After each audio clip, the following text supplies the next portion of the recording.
নমস্কার বহরমপুর, মুর্শিদাবাদ বহরমপুরের সমস্ত মানুষকে অনেক অনেক ভালোবাসা। কেমন আছো বহরমপুর? জোরে আমি কানে কম শুনি, আরেকটু জোরে। কেমন আছো বহরমপুর? পুজোর জন্য রেডি সবাই? এবার পুজোয় কি হবে? আরেকটু জোরে। এবার পুজোয় কি হবে? দেখো, পুজোয় অনেকগুলো ছবি বেরোচ্ছে, সব ছবি একবার, কিন্তু রক্তবীজ 2 যেন বারবার দেখো। তোমরা এটাই চাইবো, তাই আমার সাথে আরেকবার জোরে, না যত জোর আছে করার। এবার পুজোয় কি হবে? বহুরূপী কিলবিল সোসাইটির পর এবার রক্তবীজ 2। আমি বহুরূপীতে ঝিমলি, আর এইবার রক্তবীজ 2-তে আয়েশা।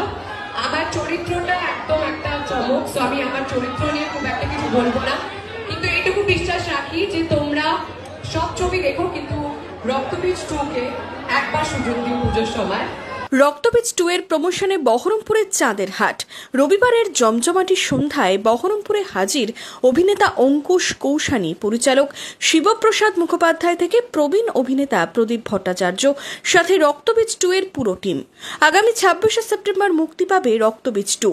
তার আগে ধামাকাদার প্রমোশন হয়ে গেল বহরমপুরে।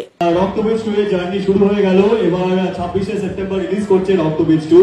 রক্তবীজ 1 এ তোমরা রক্তবীজ 1 কে প্রচন্ড ভালোবাসা দিয়েছিলে, সেখান থেকেই রক্তবীজ 2 এর আমার আগমন।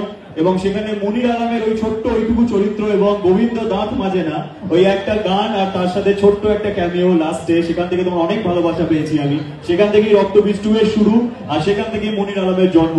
তো আশা করবো অবশ্যই তোমরা রক্তবীজ 2 সিনেমা হলে যাবে এবং প্রত্যেকে রক্তবীজ 2 কে প্রচুর ভালোবাসা দেবে। কি দেবে তো?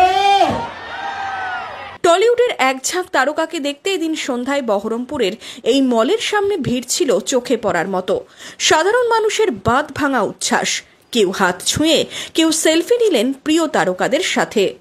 Bureau report, imagine community media.